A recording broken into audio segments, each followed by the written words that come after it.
ছাত্র পড়ানোই অবনী স্যারের খ্যাতি ছিল খুব। দূর দূর থেকে ছাত্ররা আসতো অবনী স্যারের কাছে অঙ্ক, ফিজিক্স, কেমিস্ট্রি পড়তে। উজ্জ্বল গৌর বর্ণ, দীর্ঘ নাসা, পৌরাণিক যুগের ব্রাহ্মণের মতো দৈব চেহারা ছিল অবনী স্যারের।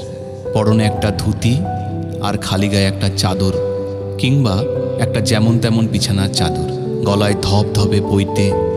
ভারী সুন্দর ছিলেন অবনী স্যার। অবনী স্যারের হাতে পড়ে কত ছাত্র যে জীবনের চলার পথকে সুগম করে তুলতে পেরেছিল তারই হত্যা নেই। একদিন দাদার হাত ধরে গিয়ে ভর্তি হলাম অবনী স্যারের ভাঙ্গা ঘরে ক্লাসে। আমাকে দেখেই বললেন, বাহ, তুই তো বেশ লম্বা রে। লম্বা লোকেরা বুদ্ধিমান হয়, বেটেরাও হয়, তবে বেটেদের গাঁটে গাঁটে বদ বুদ্ধি, বুঝলি? বলেই হো হো করে হেসে উঠলেন খালি গায়ে ধুতি পরা অবনী স্যার। বিয়ে থাওয়া করেননি, নিজে রান্না করে খেতেন। পাণ্ডিত্যের জন্য তার খ্যাতি ছিল, কিন্তু খ্যাতি অখ্যাতির কোনো তোয়াক্কা কোনোদিনই করতেন না। বলতেন, যার যা কাজ সেটা ঠিকমতো করাটাই ধর্ম। গাছের কাজ ছায়া দেওয়া, ফুল ফল দেওয়া, মৌমাছির কাজ মধু জমানো, আমার কাজ ছাত্রগুলোকে মানুষ করে তোলা। ফিজিক্স আর অঙ্কর ফাঁকে ফোকরে অবনী স্যার কত গল্প করতেন। বলতেন দেশ বিদেশের বড় বড় মনীষীদের কথা, তাদের জীবনের নানা ওঠাপড়ার গল্প। শোনাতেন উদাত্ত কণ্ঠে রবীন্দ্রনাথের কবিতা, কখনো বা মাইকেলের অমিত্রাক্ষরে গাথা অপূর্ব কাব্য। কখনো শোনাতেন অতুল প্রসাদের মরমী গান। লেখাপড়ার হাত ধরে চলতে চলতে আমাদের বোধ আর মননে অবনী স্যার এঁকে দিতেন পৃথিবীর আসল চেহারাটার ছবি। লোভ, পাশবিকতা, শোষণ, দারিদ্র্য সব কিছু নিয়ে এমন অনায়াসে বুঝিয়ে দিতেন কোন ঘটনার কী কারণ। আমরা মনে মনে রোমাঞ্চিত, আলোড়িত হতাম। অবনী স্যার শোনাতেন রাশিয়ার বিপ্লবের কথা, ক্ষুদিরাম মাস্টারদার কথা, তিতুমিরের গল্প। শোনাতেন তারাশঙ্করের গণদেবতা কিংবা শরৎচন্দ্রের পথের দাবির গল্প।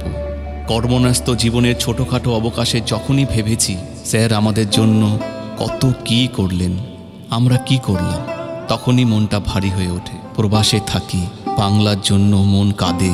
বন্ধু, আত্মীয় অনেকের কথাই ঘুরে ফিরে মনে আসে। অবনী স্যারের কথাও খুব মনে পড়ে। পুজোর ছুটিতে বছর 5 আগে সেবার দেশে ফেরার আয়োজন করলাম। ফেরার পথে এসি 2 টায়ারের আরামে বসে বসে বারবার মনে পড়ছে স্কুলের কথা, বন্ধুদের কথা। মনশ্চক্ষে দেখতে পাচ্ছি ভাঙ্গাচোরা সেই অবিন্যস্ত ঘর, যেখানে বসে ক্যালকুলাস আর কেমিস্ট্রির ফাঁকে অবনী স্যার বলে যেতেন জীবনের কথা, ইতিহাসের কথা।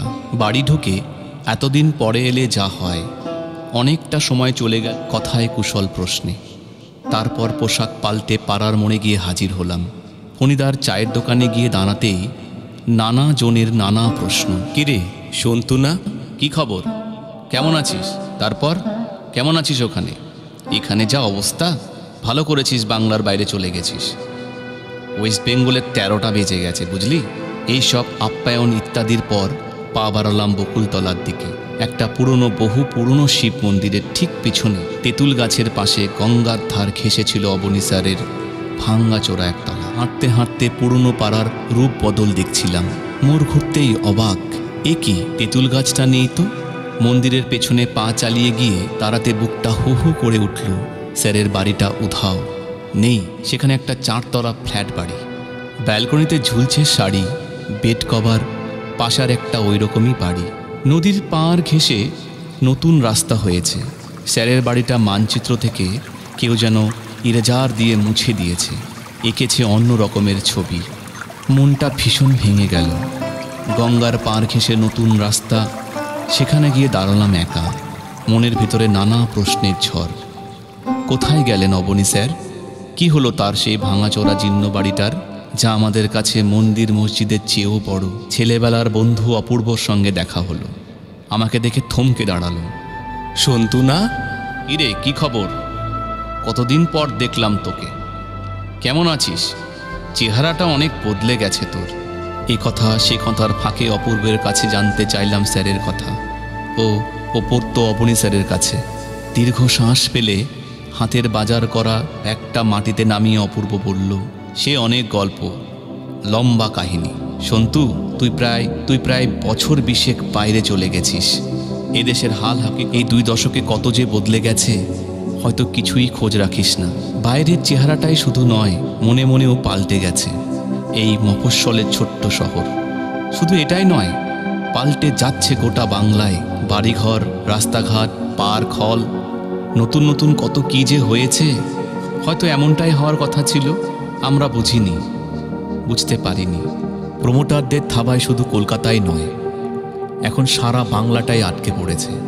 নেতামন্ত্রীরা বলছেন প্রগতি, আমরা হারে হারে বুঝছি কেমন করে বাংলাটা বাঙালিদের হাতের বাইরে চলে যাচ্ছে। আমরা আর কোথাও নেই রে সন্তু, না বাণিজ্যে, না ব্যবসায়, না চাকরিতে, না উৎসবে, না আয়োজনে। যাদের টাকা আছে অঢেল, তারা কেমন অনায়াসে সাম্রাজ্য করেছে আমাদের বুকের ওপর দিয়ে। এখানে 2-4টে দিন থাক, বুঝতে পারবি। স্যারের বাড়িটা তো জানিস, দারুণ জায়গায় ছিল। এই গঙ্গার বাঁকের পারে চারদিক খোলা এমন লোভনীয় জমি, লোভ তো হবেই।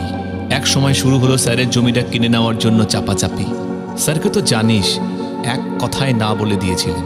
বলেছিলেন, 4 পুরুষের ভিটে আমার, কোটি টাকাতেও হাতছাড়া করব না। আর টাকা নিয়ে কি করব আমি? একা মানুষ, সপাকাহার করি, পড়াশোনা ছাড়া আর কোনো টান নেই জীবনে। কি হবে বাড়ি বেচে? তাছাড়া যাবই বা কোথায়? কথায় যখন হলো না, তখন শুরু হলো অন্য উপায়ে উচ্ছেদের চক্রান্ত। দিনের পর দিন কি দুঃসহ যন্ত্রণা যে স্যারের উপর দিয়ে চাপিয়ে দেওয়া হলো, আমরা নিরুপায়ের চোখে দেখেছি। রাজনীতির বড় বড় দাদারা, যাদের আশ্রয় আর প্রশ্রয়ের প্রমোটারদের চক্রের জন্ম ও বিকাশ, তারাও লেগে পড়ল স্যারের পেছনে। বৃদ্ধ হয়ে পড়েছিলেন।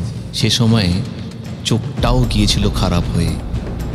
খুব একটা ছাত্র পড়াতেও পারতেন না, শরীরটাও ভেঙে পড়েছিল। একদিন আমাকে ডেকেছিলেন, বলেছিলেন, আমি কি তোমাদের জন্য কিছুই করিনি? আমাকে উচ্ছেদ করে তাড়িয়ে দিতে চাইছে একদল অর্থলোভী পিচাস। তোমরা, আমার ছাত্ররা কি পারো না একটু রুখে দাঁড়াতে? স্যার বলেছিলেন আর কাঁদছিলেন। সন্তু, আমরা সত্যিই পারিনি। ছাপোষা কেরানি সাধারণ মানুষ আমরা। এই বিরাট পাপচক্রের বিরুদ্ধে কিছু প্রতিরোধ করা আমাদের সাহসে কুলোয়নি। তাছাড়া তোর কাছে স্বীকার করতে বাধা নেই রে সন্তু, আমরাও আসলে যে যার নিজের নিজের জীবনযাপনের সমস্যা নিয়ে এত জেরবার হয়ে থেকেছি। চারপাশে ছাঁটাই, লে অফ, লে আউট, ভিআরএস, জিনিসপত্রের আকাশ ছোঁয়া দাম, অসুস্থতায় বিপন্নতার দিশাহারা, হেল্পলেস। আমরাও স্যারের ব্যাপারটাই ঢুকিনি, ঢুকতে চাইনি। স্যারকে তো জানিস, জীবনে চাকরি করেননি অন্যের হুকুম শুনবে বলে। কারো কাছে মাথা নত করার মতো মানুষ তিনি ছিলেন না। সেবারে অঘ্রাণ মাস, ঘন শীতের রাতে হঠাৎ হই হট্টগোলে ঘুম ভেঙে গেল। বারান্দায় এসে দেখি বকুলতলার আকাশ তগতগে লাল, লোকজনের প্রচণ্ড চেঁচামেচি, আর্তনাদ। আগুন জ্বলছে দাও দাও করে। ছুটে পথে নামলাম। সন্তু, সেই দৃশ্য তুই ভাবতে পারবি না। দাও দাও করে জ্বলছে স্যারের ভাঙাচোরা বাড়ি। পাড়ার লোকেরা চেষ্টা করছিল, কিন্তু আগুন থেকে তারা শুধু অবনী স্যারকে বাইরে আনতে পেরেছিল। স্যারের প্রাণের ধন শত শত বই ওই আগুনে পুড়ে ছারখার হয়ে গেল। দাঁড়িয়ে দাঁড়িয়ে বুক ফাটানো আর্তনাদে স্যার বলছিলেন, ওরে বইগুলো বাঁচা, বইগুলো বাঁচা। না রে সন্তু, আমরা বাঁচাতে পারিনি। রাগে, ক্ষোভে, দুঃখে আমার হাত পা অবশ হয়ে আসতে লাগলো। বললাম, অপূর্ব, চুপ কর, চুপ কর।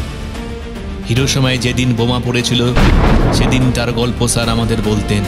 কেমন করে একটা বিশাল আগুনের গোলা প্রচণ্ড বুক ভাঙ্গা শব্দ নিয়ে লক্ষ লক্ষ প্রাণকে ধ্বংস করে মুহূর্তে উঠে গিয়েছিল নীল আকাশে। স্যার বলতেন, আর দেখতাম ক্ষোভে কষ্টে স্যারের চোখ ছলছল করে উঠত। ভাবতেও পারছি না নিজের চোখের সামনে এই এক হিরোশিমা তিনি কি করে দেখলেন, কি করে সহ্য করলেন। চোখ জলে ভরে এলো আমার। অপূর্ব বলল, সন্তু, স্যার এখনো বেঁচে আছেন, মারা যাননি। যাবি স্যারের কাছে? আমি কেঁদে ফেললাম, না, পারবো না। আমরা কীরকম মানুষ অপূর্ব? স্যারের কাছে রসদ নিয়ে বড় হলাম, বড় চাকরি করলাম, বউ বাচ্চা নিয়ে সুখে রইলাম। স্যারকে কি ফিরিয়ে দিলাম? কি? চল সন্তু, দেশে যখন এসেছিস, স্যারের সামনে গিয়ে একবার দাঁড়াই। সন্ধেবেলায় স্কুলে গেলাম, ছেলেবেলার স্কুল। এখন অনেক বড় হয়েছে। দারোয়ানের ঘরের পিছনে আরেকটা টালির ঘর, যেখানে আগে থাকতো ঘুটে কয়লা। সেই অন্ধকার স্যাঁতস্যাঁতে ঘরের বিছানার উপরে একটা মানুষ শীর্ণ পোড়া কয়লার মতো ফ্যাকাশে বসে আছেন। আমাদের অবনী স্যার। স্যার, পায়ে হাত রেখে প্রণাম করে কেঁদে ফেললাম। স্যারের কোনো প্রতিক্রিয়া হলো না। অপূর্ব আমায় ধরে তুলল। শোন, স্যার বেঁচে আছেন, কিন্তু কোনো বোধশক্তি ভাষা কিছুই আর নেই। বুক আমার ভেঙে যাচ্ছে, সমস্ত চেতনা জুড়ে কান্না নামছে। নিজের ওপর ধিক্কার গ্লানিতে রেগে চুরমার হয়ে যাচ্ছে হৃদয়। স্কুলের দারোয়ান রাম সিং স্যারকে এনে রেখেছিল, জায়গা দিয়েছিল। আমায় চিনতে পেরে বলল, দাদা, দুঃখ করো না, যার যা কপাল। চুপ করে যাওয়ার আগে বলতেন, যার যা কাজ সেটা ঠিক করে করাটাই ধর্ম। আমার কাজ ছাত্র করে তোলা, সেটাই করি। আমি ধর্ম পালন করি। এই যে দাদা, তুমি এত দূর থেকে স্যারকে দেখতে এলে, এও তোমার ধর্ম। মন খারাপ করো না। স্যার বসে আছেন, শূন্য দৃষ্টি। মনে হলো তিনি বলছেন, বুঝলি, নিজের কর্তব্য করে যাওয়াটাই জীবন। এই যেমন আমি তোদের এত কিছু বলি, এত সব শেখাই, অন্যকে বড় করে তুলবি, এই তো মানুষের কাজ। স্যার বলে যাচ্ছেন। কষাঘাতের মতো এক একটা বাক্য এসে পড়ছে আমার শরীরে। স্যারের গাওয়া গান মনে পড়ছে।